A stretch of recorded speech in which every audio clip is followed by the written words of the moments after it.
Hello everyone, welcome to sqadia.com. My name is Saima Mushtaq and our today's obstetrics topic is normal fetal development and growth. We divided our lecture normal fetal development and growth into 5 sections, and in the first section we will talk about fetal development. And in this section we will discuss the characteristic appearance of the fetus, and then we will talk about the respiratory system and central nervous system development in the fetus, and also endocrine and cardiovascular system.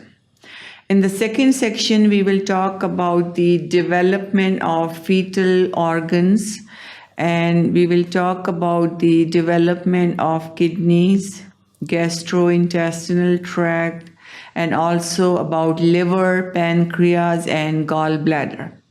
In the third section, we will talk about the development of fetal body systems. And in this, we will cover the skin and homeostasis, blood and immune system, and then also we will talk about the development of special senses and behavioral states.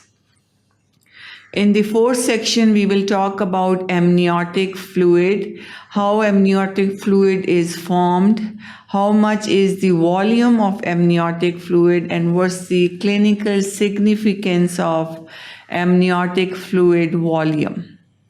And in the fifth and final section, we will talk about different tests performed on amniotic fluid.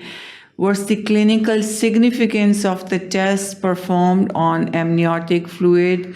What's amniocentesis and its indication?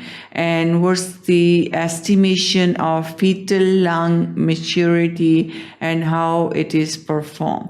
So all this will be covered in today's lecture topic, normal fetal development and growth. So to learn more about this topic, keep watching sqadia.com.